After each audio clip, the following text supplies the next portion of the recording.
All right, let's get Khan up here. Khan, welcome back to the show. Charlie and Colin, GM, good to be back. GM. Great to have you, man. And a lot to talk about with this most recent June look back. Charlie, if you could throw that on the screen here really Yeah, quickly let me for a get it visual on up as we dive in here. There we go. Con, I guess before we get into some of our more detailed questions, can you give us a quick breakdown of your key findings for this June look back series? Definitely, yeah. June was an action-packed month, and if I were to summarize it in a single TLDR sentence, I would say that it was all about capitulation for two reasons. Driven by curtailment, but from two different perspectives. One from a mining economics perspective, and the second coming from industrial operations avoiding peak load intervals during the 4CP season in Texas. So we'll get into the details behind both, but safe to say that June was a month where network hash rate went and then came back. So you call it a capitulation event, but I believe you also noted in the report that we saw the highest hash price since August of last year, which is kind of crazy that's even, yeah, I mean, that's pretty brutal. How can both be true here? If it's a capitulation event, but we're seeing hash price actually improve over the month of June? It's a good question. And the detail there is that that's Bitcoin denominated hash price. And of course, miners will understand why this is the case, right? From a Bitcoin price perspective, we've seen that June was a pretty brutal month, right? What happens in terms of mining economics? Dollar denominated hash price set a new all-time low, both on a daily and a monthly basis. We saw that daily hash price hit a new low of 27.74 per petahash per second per day in early June during the first week. And the previous all-time low was back in February of this year, which was $27.89. On a monthly basis, the new record low is $30.37. This is a 17% decline month over month. And this compares to the prior all-time low, which was set back in March at $31.27. We're going to get into this, but the Bitcoin denominated hash price picture looks like the exact opposite, right? And that's because of difficulty trends that have been taking place. We know that difficulty has been on a decline generally over the past 6 months or so. So yeah, that's what hash price is looking like. Bitcoin price was down bad. On an average basis, we saw a 19% decline in Bitcoin price throughout the month. And it was quite heavy on the first half. During the first week of June, we saw a 16% pullback in Bitcoin price. We started around the low 70s and fell all the way down to the low 60s. And this was part of the reason why we saw economic curtailment, really marginal miners moving out of the network as mining economics worsened and hash price fell down to below that $30 level. Are those miners completely sidelined now? Like, do you get a feel for how to put it? Did something break for some miners over the last month or two where they're just not coming back? Obviously, there are the AI pivots to account for, but how much of the curtailment we're seeing on the network or the drop off in hash rate is miners not coming back at all versus ones that are just sidelined for now until conditions improve? That's a good question. Yeah. So throughout the month, we saw, especially in the first half of the month, around over 150 exahashes went out of the network. And by the end of the month, most of it, a meaningful proportion, came back. So the question there is, to what extent was it permanent capitulation versus just a swing based on peak avoidance behavior? To us, it seems that most of the hash rate came back, a meaningful percentage. And we can also see this in the difficulty adjustments as well. We saw one difficulty adjustment come in on the 14th of June, which was over a 10% decline. This actually ranks as the 8th largest difficulty drop since 2016, which we define to be the steady state modern ASIC era of Bitcoin mining. And then the following adjustment, which hit on the 27th of June, was an upward adjustment of just over 7%. So we fell down 10% and then came back up 7%. That difference, the delta in between of around 3%, is where the marginal hash rate essentially was shed out of the network due to mining economics. So on the one hand, we have a lot of hash rate that moved and came back.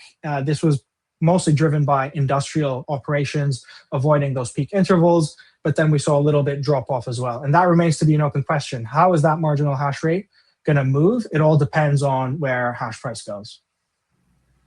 Let's talk Texas 4CP and Contango. A couple months ago, I think you were mentioning that hash price was trading in Contango, and this is because of anticipated curtailment from 4CP. What's the update on that? What's the latest on that? What do we see happen in June? Good question. Yes. So back in May, we saw that the forward curve priced in a front end contango, which means that front month contracts offered higher hash prices than spot hash price at the time. The intuition behind this was that the industry, as we go into the 4CP season, spanning from June through to September, expects curtailment, which means less hash rate, which means more value for the hash rate that exists. So they can demand a higher hash price for selling their hash rate forward. Now, that turned out to be the case. That paid off, right? Throughout the month of June, we saw that hash rate did come down as curtailment increased, which bumped up both US and Bitcoin denominated hash price levels.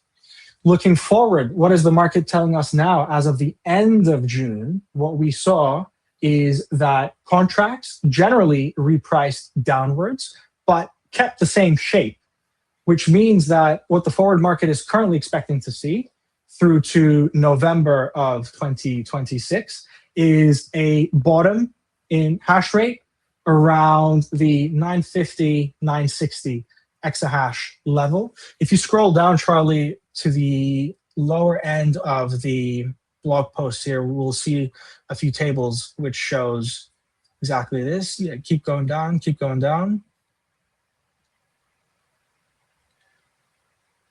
We're going to get there a little bit lower. Right here. Yes. Yeah, this is it. So this is difficulty and hash rate expectations. Right here. So what the forward market is telling us is now that we've entered curtailment season, we expect more curtailment, right, throughout the summer months. A bottom around July to August, and then a slight creep up towards September and back around to the 1 zeta hash level around October to November of the year. So forward-looking expectations, that's the base case. But we know that there are other factors that can get in the way of this. And I think June was a really good example, right? It's Bitcoin price. That's the big question. Where is Bitcoin price going to go?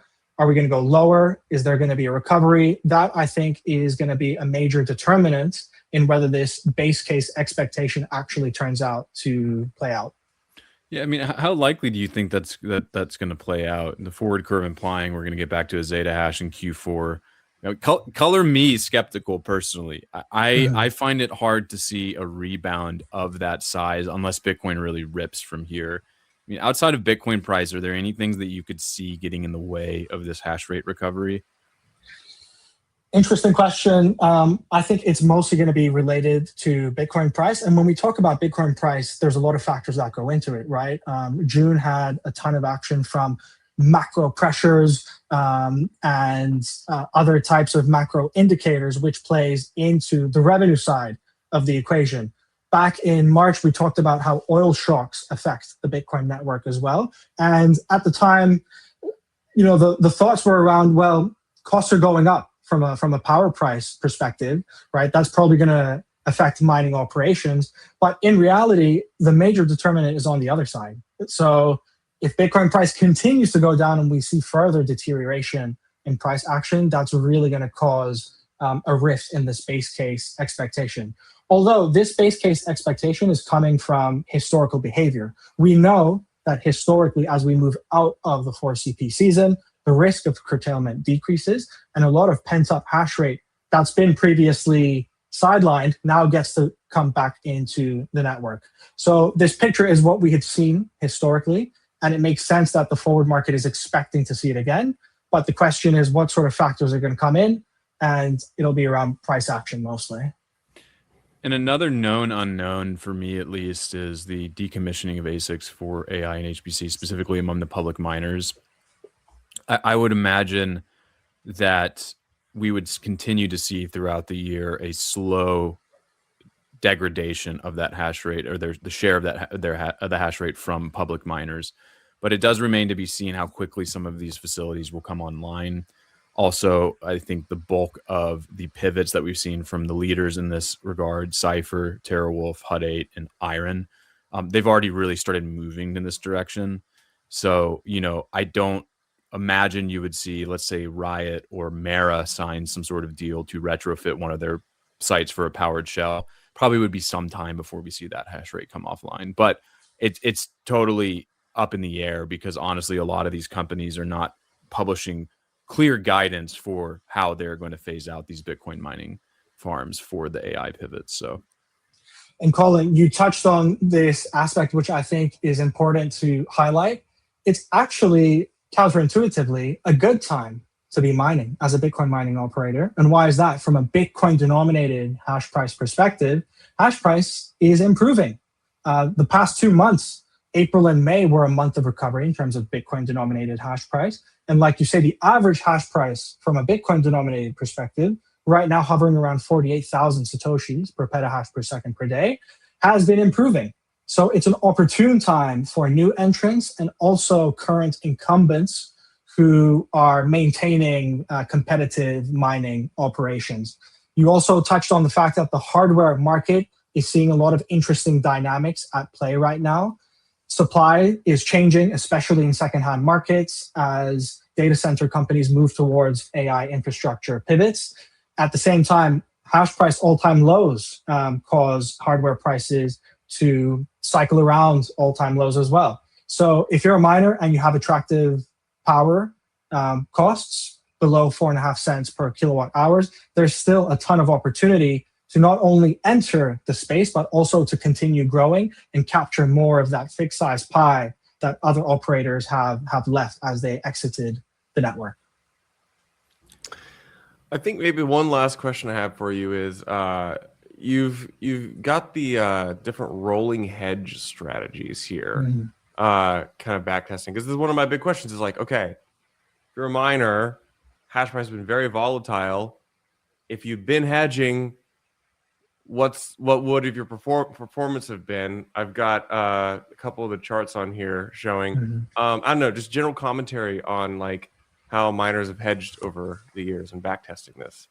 Definitely. These are some of my favorite images and visuals in Bitcoin mining, simply because these pictures tell 1,000 words. There's a ton of data and information embedded into these pictures. But the TLDR is we look at 2 different timeframes for rolling hedge strategies. First of all, the trailing 12 months, the past year, which is this image. And then since the halving, what does hedging look like since the most recent halving?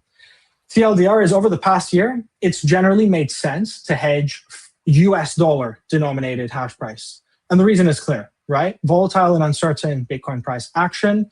Anyone who was hedging against dollar denominated hash price turned out to get paid over the past year. The story changes if we zoom out further and look back at all the way back to the most recent halving. Charlie, if you check out the second chart right under this one, now here, the punchline is, well, it's actually made sense to hedge across the board, regardless of whether you're hedging Bitcoin hash price or dollar hash price, whether you're doing it 1 month out or 5 months out, it's generally made sense for sellers to sell their hash rate forward. And the reason is because throughout the first portion of the halving period, we saw secular growth in network difficulty, far beyond expectations. And then since Q4 of 2025, we've seen unexpected, volatile, uncertain Bitcoin price action. So miners who are monitoring the forward market and engaging in these contracts by utilizing the forward curve stand to make significant gains, as we can see. 5-month Bitcoin hash price hedgers since the halving have gained over 9% additional Bitcoin in terms of their production. And only in the month of June, had you sold your dollar-denominated hash rate forward back in January, you would have locked in over 21% in additional revenue. For a 1 exahash miner, that's an additional $200,000 in dollar-denominated revenues. So there are significant opportunities in the forward market, in addition to other aspects as well, hardware, firmware. Basically, it's a good time to be building and to participate in mining. Yeah, there's blood in the streets, baby. And as you said, with Bitcoin denominated hash price, a good time to be mining.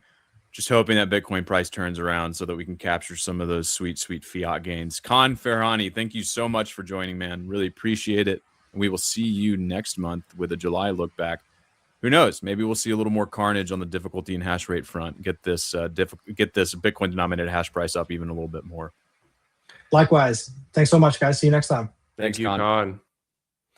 All right, we're going to keep on rolling. We have Phil Stanley and Josh Kilgore in the wings with Big Digital Energy ready to come up and chat. And then we're also talking about the SK Hynix US listing. So we'll talk some memory stocks. CleanSpark is a market-leading data center developer with a proven track record of success. NASDAQ CLSK.